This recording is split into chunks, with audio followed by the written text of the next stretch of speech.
the top 8 most brutal and mysterious college deaths. Number 1. Having your brain eaten. Look, we all know that college life can be tough. You spent your rent money on booze, you ate a month's supply of food in one night after your roommate came home with some suspicious looking smokes, but even if you're sick of the taste of 10-cent ramen noodles, chowing down on your roomie isn't cool.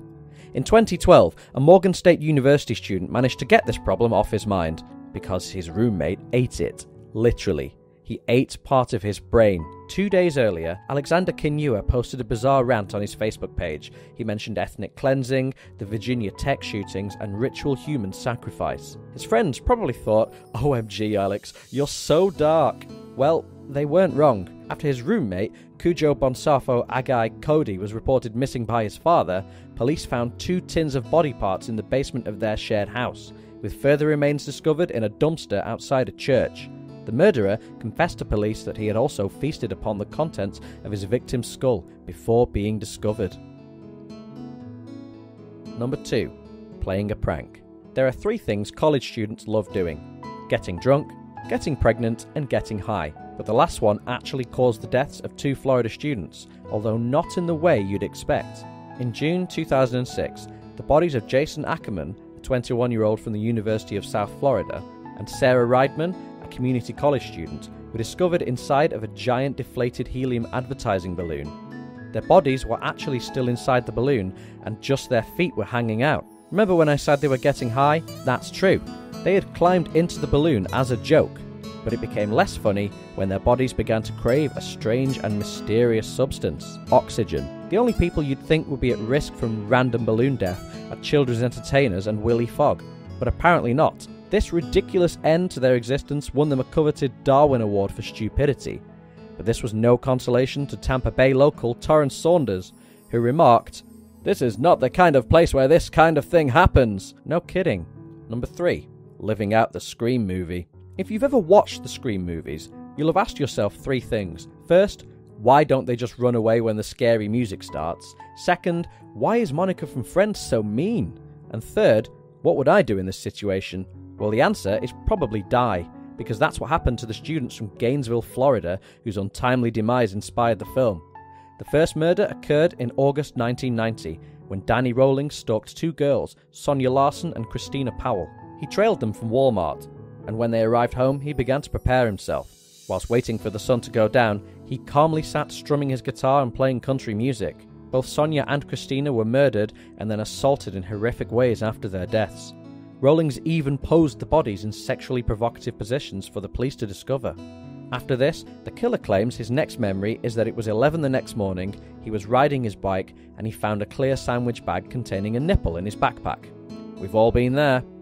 Within 48 hours, 3 more students would be dead, and the town would head into the kind of frenzy that is usually reserved for an approaching hurricane, or a One Direction concert. Both are equally destructive.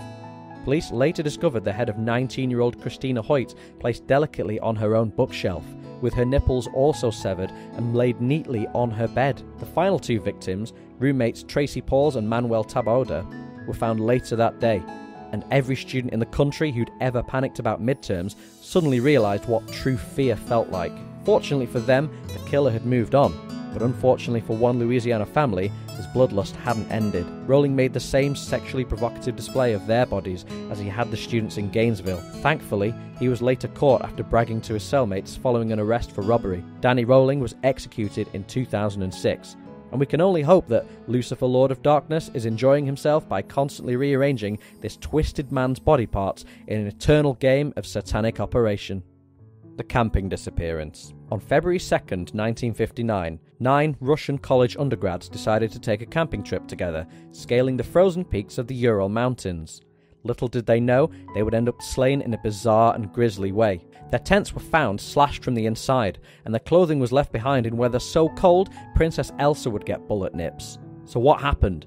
Did these saucy Soviets decide to partake in a sub-zero sex marathon? Not unless your idea of an erotic adventure involves fracturing your ribs, smashing your skulls, and gouging out your own eyes. Since the massacre occurred, some wild explanations have been thrown around, from an angry indigenous tribe, a top-secret Cold War weapon, and even a creature known as a menk, a Russian yeti. We will probably never know what happened on that mountain to those kids. and I don't think I want to. Number 5. Suffocating for sex. Did you think crazy college corpse capers were limited to the age of beer pong? Think again. This story goes way back. Now, as something of a ladies' man, I often find myself in the position of trying to avoid the attentions of a girlfriend's angry father. I've hidden under beds, in showers, dangled off balconies, but never have I died in the process. Because, let's face it, whatever a girl's father would do to you, surely it wouldn't be a fate worse than death, would it? Well, this is what James Betts must have thought when he visited his girlfriend at Corpus Christi College, Cambridge. In 1667, this booty-calling Brit panicked when his good lady Elizabeth Spencer proclaimed thusly, "Call blimey sausage, me old pa is on his way and he'll do you in the bollocks, so he will." Her father, John Spencer, was a famous English clergyman, scholar and benefactor of the college his daughter studied at. Not wanting her dear old dad to know she'd been doing the medieval nasty, proceeded to lock her lover, Mr. Betts, in a wardrobe. Now, for some reason, 17th century wardrobes like this one apparently only open from the outside. James Betts had no means of escape, and he suffocated. Elizabeth later committed suicide, and their ghosts are said to roam the halls of the college to this day. Who says this? Drunk Cambridge students, that's who. Number 6. Killed by a cult.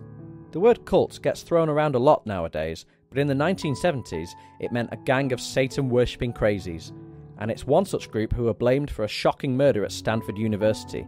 On October 13, 1974, 19-year-old freshman Arliss Perry was found with her skull caved in by an ice pick. She had gotten into an argument with her new husband the night before, but she never returned home. Her body was discovered beneath the pews at the Stanford Memorial Church. And not only had she been smashed over the head, the poor girl was also strangled, beaten, and sexually violated with altar candles. If this was an episode of Diagnosis Murder, you'd be thinking, what the hell, Dick Van Dyke? This stuff is dark. Then you'd be thinking, husband. Definitely the husband. But he was actually cleared as a suspect by the police almost immediately. It was then thought that a local cult, known by the catchy title of Process Church of the Final Judgment, was implicated in the murder. Previous participants in this jolly band of happy-go-lucky Lucifer lovers include Charles Manson and the son of Sam killer David Berkowitz. So this news came as a shock to precisely 0 people. Berkowitz wrote letters claiming to be behind this horrible and shocking crime, but investigators now believe this was all a game, and that the cult never actually existed. So if that's true, who really committed this most heinous of crimes? Number 7. Going to a concert. Morgan Harrington was an attractive, pleasant 20-year-old student studying at Virginia Tech University. In October 2009, she heard Metallica were playing at the nearby Virginia University in Charlottesville, and whilst this would be enough to make most people run in the opposite direction, Harrington made the fateful decision to attend the concert. As the support band started, the young student decided to visit the bathroom before the headliner played, but she never returned. So what made Morgan leave the venue? Or should we be asking, who? Witnesses saw her outside the building and she wasn't with anyone. Her last confirmed sighting had her walking along the road hitchhiking, and you know this won't end well. In the coming weeks, the police found about as many clues as there are good Metallica tracks since the early 90s. So what happened? Did she download an old Black Album B-side and Lars Ulrich hunted her down?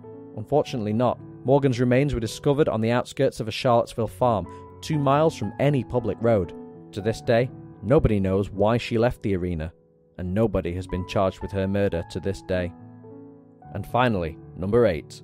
Walking home from a party. Sometimes, people like to get so drunk they can't think straight. Freshman Kristen Smart wasn't that bad, but she did get so drunk she could barely walk. In 1996, Kristen left a party to head back to her dorm room at Cal Poly State University, but 2 of her friends and another student, Paul Flores, decided she needed a little help. Paul, being a helpful sort of guy, then told her friends he'd escort her home, and if this doesn't set alarm bells ringing, you need a new goddamn alarm clock. Kristen was never seen again.